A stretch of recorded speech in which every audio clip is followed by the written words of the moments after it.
और ये जो टैब सेक्शन है ना, मैं आपको पूरी वीडियोस की करके ना यहाँ तक हम लोग कंप्लीट कर लेंगे। देन टैब का सेक्शन, होम का सेक्शन, बाकी भी वीडियोस मैंने कर दी हैं अपलोड, वो जी आज अपलोड होंगी, शेड्यूलिंग पे है वो सारी ना। एक मैंने जी आपको शेयर किया, बाकी और भी आ जाएंगी अभी, जी जिसमें आपके पास लाइक वर्डप्रेस का कॉपी कट पेस्ट सेक्शन भी है, क्लिपबोर्ड भी है, और उसके बाद हमारा टैब सेक्शन भी कंप्लीट है इसके अंदर। अच्छा, जी मिस। अभी देखें इंसर्ट के अंदर हमारे पास जो सबसे अगला टैब आ रहा है बुकमार्क। बुकमार्क ये अभी ये दोनों रहने थे, अभी इसको जरा अंडरस्टैंड करें। बेसिकली ये जो कमेंटिंग वाला सेक्शन है ये बहुत इंपॉर्टेंट है। अगर फॉर एग्जांपल किसी पर्सन ने आपको कहा कि असाइनमेंट राइट करो, ठीक है, और उसके बाद उसने कहा कि दिस इज माय प्रोजेक्ट, ठीक है, फर्स्ट प्रोजेक्ट या कुछ भी, ठीक है, जी एग्जाम्पल के तौर पे यहाँ पे आपने स्पेलिंग मिस्टेक कर दी, यहाँ जी पे इंस्ट्रक्टर क्या करेगा, एक कमेंट दे देगा कि करेक्ट दिस स्पेल, ठीक है, कि आप इसको करेक्ट करेंगे, इसकी स्पेलिंग मिस्टेक है। उसके जी बाद अगर फॉर एग्जांपल हम लोग कोई और लाइन लिखें, माई जो है ना कंप्यूटर, या माई फर्स्ट प्रोजेक्ट, ठीक है, इसको भी क्लिक करेंगे तो उसके बाद कमेंट दे देंगे कि मतलब इसमें भी एरर है, ये हेडिंग चेंज करा, ठीक है। स्पेल मिस्टेक जो कमेंटिंग होती है ना, वो आप लाइन बाय लाइन या किसी वर्ड बाय वर्ड जो है ना वो कमेंटिंग दे सकते हैं कि इसमें ये लाइन में एरर है, ये इस पैराग्राफ में ये एरर है, जी ठीक है, कमेंट का। जब ये रिजॉल्व हो जाए कमेंट ना, लाइक एग्जांपल हम राइट क्लिक करते हैं तो ये हमारे पास ऑप्शन दे रहा है प्रोजेक्ट हमने ठीक कर लिया, राइट क्लिक करके हम लोग इसको कहेंगे कि डिलीट कमेंट, या फिर उसके बाद यहाँ पे कंट्रोल जेड करके राइट क्लिक करके मार्क जो है ना, ये ऑप्शन आ रहा है मार्क कमेंट डन, तो हम लोग कह देंगे ये हमने कंप्लीट कर लिया, जी ठीक है।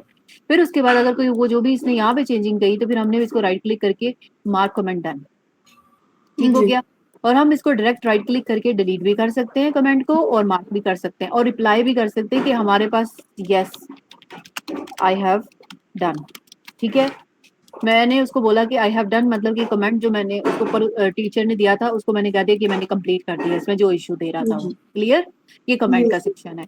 कमेंट के बाद हमारे पास इसके अंदर एक ऑप्शन आता है हेडर एंड फुटर का। हेडर मतलब हेड, हेड मतलब कि ये पेज का स्टार्ट हेड, और फुटर का मतलब ये पेज का एंड वाला एरिया, ठीक है। जी सो हेड में आपके पास यहाँ पे क्लिक करेंगे, आपने हेडर ऐड करना है तो हेड पे क्लिक करें। यहाँ पे आपके पास मल्टीपल फॉर्मेटिंग आती है, जैसे कवर पेज है, पेज का फ्रंट पेज होता है, फिर उसके बाद उसका कवर पेज। अब जैसे हम लोगों ने यहाँ पे एग्जाम्पल कवर पेज एक किया था, यहाँ पे कवर पेज ऐड कर लें, ठीक है, ये मेन एक कवर पेज ऐड हो गया। उसके बाद हमने अगला जो असाइनमेंट का मतलब जो मेन जहाँ से असाइनमेंट स्टार्ट होती है उसका हेड ऐड करना है।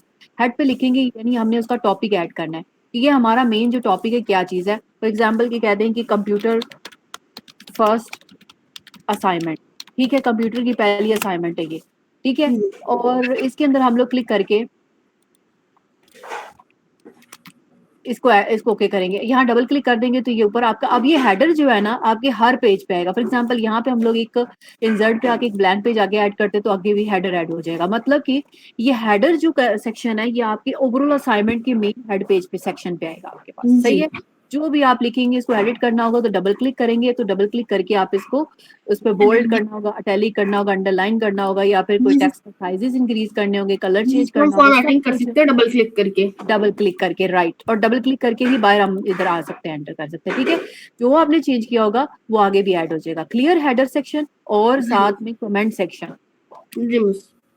नेक्स्ट इसके अंदर फुटर सेक्शन है, फुटर के ऊपर क्लिक करें। अब जैसे हेड ऐड हुआ वैसे ही फुटर के अंदर भी बाय डिफॉल्ट है। फुटर में हम लोग यहाँ पे भी लिख सकते हैं कि अपना नाम लिख लें, फॉर एग्जाम्पल के तौर पर, ठीक है, मैंने अपना नाम लिख दिया और डबल क्लिक करके बाहर आ गए। बाहर आगे जी इसका मतलब ये होगा कि आपने हेडर भी ऐड कर दिया और फुटर भी। अब फुटर, ये फुटर आपके ओवरऑल पेजेस पे आ जाएगा। फुटर पे आप नंबर्स जी भी ऐड कर सकते हैं, फुटर पे आप अपनी कोई हेडिंग भी ऐड कर सकते हैं, ठीक है। जैसे कंपनी ने लिखा होता है कि लाइक ये फुटर है और यहाँ पे हम लिख दें कि मेरा ये नंबर है, ठीक है, और आप इसमें नंबर भी शो करोगे, जैसे वो गाइडलाइन प्रॉपर बनाई होती है, नीचे फुटर में लिखा होता है और वो हर पेज के ऊपर शो हो रहा होता है, जैसे हर पेज पे शो हो रहा होता है, कंपनी का नाम लिखा होता है और साथ में उसका नाम, पर्सन का नाम लिखा होता है, साथ में उसका नंबर शो हो रहा होता है, तो ये फुटर है, ठीक है। फुटर के बाद आपके पास हमारे पास ऑप्शन आता है पेज नंबर्स का। ये क्लियर है हेडर का। जी मिस। एडिट करना, रिमूव हेडर करना, हेडर को हम रिमूव भी कर सकते हैं, राइट क्लिक करके भी एडिट हेडर कर सकते हैं, ठीक है। एडिट करके राइट क्लिक करके यहाँ देखिए हमारे पास हेडर की भी कुछ फॉर्मेटिंग्स आती हैं, ठीक है। अब मैंने आपको क्या बोला था, हर सेक्शन की अपनी फॉर्मेटिंग है, ठीक है।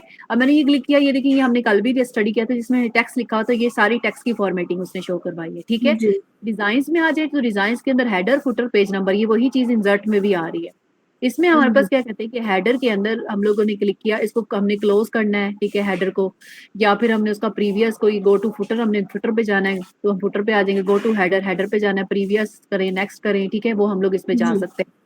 और उसके बाद हमारे पास उसकी जो मतलब ये कितनी हमने उसकी डिस्टेंस देना है वो हम लोग इसमें सेट कर सकते हैं, फुटर को कितना डिस्टेंस देना है वो हम इसमें सेट कर सकते हैं, ठीक है। जी और ये देखिए फुटर के अंदर हम लोगों ने अगर कोई इमेज ऐड करनी है हेडर के अंदर या उसके अंदर इंसर्ट करवा लें, इमेज भी आप इसके अंदर हेडर के अंदर ऐड कर सकते हैं, इसका साइज छोटा कर लें तो ये हमारे कॉर्नर पे इमेज ऐड, लोगो की तरह जिस तरह होता है ना कंपनी का लोगो आ जाए कि हम जी लोग कंपनी का लोगो शो करवाना चाह रहे हैं तो इमेज आती है, उसके बाद इमेज की फॉर्मेटिंग ओपन होगी। क्लियर है, ये बात समझ आ रही? जी ऑल क्लियर। ठीक है।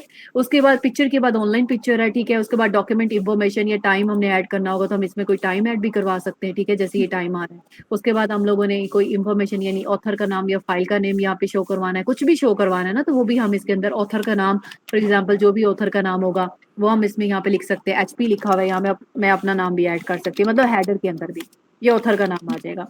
उसके जी बाद क्लोज करेंगे तो ये ऊपर डाटा वैसे के वैसे हर जगह पे ऐड होता चलेगा। देख रहे हैं आप, ये जी हेडर का। कोई क्वेश्चन इसमें आपका? मिस मैं ये कहती हूँ, मिस आज हम क्लास के मिस पाकिस्तानी 120 तक कर ले मिस, उसके बाद ना मिस मैंने जुम्मे आपका के लिए जुम्मा है? लेना हाँ है। जी, जी हाँ जी। ठीक है, मैं बस इतना ही करेंगे, ये मैं करवा रही हूँ, ये कंप्लीट कर लेना, ये इंसर्ट और जी डिजाइन सेक्शन मैंने आज आपको कंप्लीट करवाना है, पूरी जी कोशिश है मैं आपको तब तक फ्री कर दूं जी इंशाल्लाह, ठीक है। जी अच्छा जी, header and footer and comments, any question? No miss. Clear है? जी मिस। ओके। नंबर्स आ जाए, अब देखिए नंबर्स, पेज नंबर्स का मतलब क्या होता है कि आपने डॉक्यूमेंट के ओवरऑल लेफ्ट कॉर्नर पे, टॉप कॉर्नर पे, बॉटम कॉर्नर पे, मिडल पे, ये आपके पास फॉर्मेटिंग है, ठीक है। Top of the page, number को टॉप ऑफ द पेज पे नंबर ऐड कर दो, ये देखिए टॉप पे हेडर पे ऐड कर दिया उसने नंबर, ठीक है। अगर जी आपने नंबर को उसको इंसर्ट करवाना है, आपने नंबर यहाँ पे क्लिक करें, बॉटम ऑफ द पेज के बॉटम पे आपने ऐड करना है, मतलब टॉप की जगह बॉटम पे चले जाए तो वो फुटर पे ऐड जी कर दे, ठीक है। इंसर्ट करना है पेज नंबर, आपने अगर पेज को सेंटर में या लेफ्ट साइड में मार्जिन के साथ करना है, ये देखिए यहाँ पे ऐड हो जाएगा, मींस कि आपके पास ये नंबर्स की, पेज नंबर्स ऐड करने की फॉर्मेटिंग है। इसको क्लोज करेंगे, ये हमारे पास यहाँ पे भी ऐड हो गया, यहाँ पे भी ऐड हो गया, ठीक है। जी लेकिन ये नंबर्स जो है ना, पेज नंबर्स, ये आपके रिप्लेस कर देते हैं आपके हेडर्स को। अगर आपने हेडर के अंदर ही इसको डबल क्लिक करेंगे, इधर ही आपने अगर पेज नंबर ऐड करवाना होगा ना, तो यहाँ पे इंसर्ट में आके इधर पेज नंबर ऐड करेंगे टॉप, और ये वाला इसके अंदर हम लोग लिख देते हैं कि पेज नंबर 1 है, पेज नंबर 2 है, ठीक है। इस जी मैनुअली फिर हमें ऐड करना पड़ेगा, वरना आपको इसी तरह करना पड़ेगा कि आप अलग से भी एक ऐड कर लेंगे, जैसे नंबर आ रहा है इस पर डबल क्लिक करके फिर पेज नंबर 2 इसके ऊपर लिखेंगे, लेकिन ये आपके दोनों ये 2 नहीं होगा। ये आप इस तरह करवा सकते हैं कि जैसे अब ये है ना, इसको नंबर ना लिखें और इसको क्लोज करके ना, यहाँ पे एक ऑप्शन आता है इंसर्ट के अंदर के पेज के ऊपर मार्जिन, और ये इस जगह पे ऐसे करके, ये देखें इस तरह भी आप फिर करवा लें, पेज 1 जी पेज 2, मतलब अंदर हेडर भी आपने शो करना है और पेज नंबर्स भी शो करने हैं, तो आपको फिर दोनों जगह पे इस तरह आप मार्जिन ऐड सेट कर सकते हैं। जी क्लियर है? कोई क्वेश्चन आपका इसमें? नो मिस अभी तक कोई नहीं। Okay. Text box, text box का हमने लास्ट टाइम भी आपको याद है पढ़ा था कि टेक्स्ट बॉक्स का क्या काम होता है, टेक्स्ट ड्रॉ करने के लिए आपकी हेल्प करता है, मैनुअली इसके ऊपर ड्रैग करेंगे, टेक्स्ट बॉक्स हमने ऐड किया, यहाँ पर ड्रैग करके लिख दिया, और टेक्स्ट बॉक्स के ऊपर कोई भी हम डाटा ऐड कर सकते हैं, लाइक माई फर्स्ट कंप्यूटर, और ये वो डाटा करके आप इसको टेक्स्ट यहाँ पे जितना ऐड करना है वो ऐड कर सकते हैं। जी और हमारे पास टेक्स्ट बॉक्स के अंदर ये टेक्स्ट की फॉर्मेटिंग है जो ऑलरेडी हम लोगों ने लास्ट क्लास में इसको पढ़ लिया था। जी नेक्स्ट इसके अंदर हमारे पास ऑप्शन आ रहा है क्विक पार्ट, क्विक पार्ट के ऊपर क्लिक करेंगे ना तो यहाँ पे ऑटो टेक्स्ट है, और ये हमारे पास है। क्विक के अंदर क्या होता है कि हमने कोई टेक्स्ट ऐड करना है ना, ये बेसिकली ना क्या करता है कि जैसे अब ये कर्सर ब्लिंक कर रहे हैं ना, ये वैसे ही हमारे लिए कर्सर ब्लिंक करवा देगा और उसके ऊपर कोई वर्ड अल्फाबेट लिख देगा।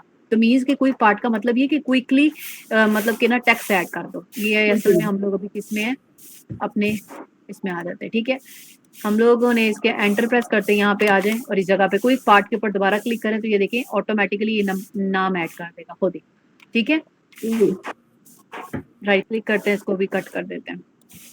फिर उसके बाद हमारे पास क्विक पार्ट के अंदर हमारे पास डॉक्यूमेंट प्रॉपर्टी, एब्स्ट्रैक्ट हमने स्टार्ट करना है। एब्स्ट्रैक्ट बेसिकली क्या होता है, ये सारे के सारे ना जब कोई पब्लिकेशंस होती है ना डॉक्यूमेंट की, और ये बुक मार्क भी और ये क्रॉस रेफरेंस भी, बेसिकली ये क्या करते हैं कि कोई पब्लिकेशंस होती है, कोई पेपर राइट अप करते हैं। पेपर्स आपने आई थिंक नहीं कभी देखे होंगे, मैं आपको दिखाती हूँ। जैसे ये होता है ना रिसर्च पेपर, ये जो पेपर्स लिखे जाते हैं ना, इनके अंदर ये बेसिकली बुक मार्किंग और ये जो पेपर्स लिखे हुए हैं ना, ये काफी ज्यादा हेल्प होता है। इसमें आपके पास ये एब्स्ट्रैक्ट होता है, ठीक है। इसका स्टार्टिंग जो सेक्शन होता है, ये इसको ओपन कर लें तो यहाँ पे जो टॉप पे हमारे ऊपर ये आ रहा होता है, ये इंट्रोडक्शन है, ये हमारे पास उसका नाम आ रहा होता है, ठीक है। तो यहाँ पे जो रिसर्च पेपर्स लिख रहे होते हैं हम लोग, उसके अंदर ये एब्स्ट्रैक्ट का सेक्शन ये देखे ना यूज हो रहा है, ये एब्स्ट्रैक्ट आ रहा है, ठीक है, ये इंट्रोडक्शन आ रहा है, नीचे कीवर्ड्स आ रहे हैं। तो एब्स्ट्रैक्ट स्टार्ट करेंगे तो ये पेपर्स लिखने के लिए ज्यादातर इसको यूज किया जाता है। अगर कोई summary, for example abstract basically आपकी शॉर्ट समरी भी होती है।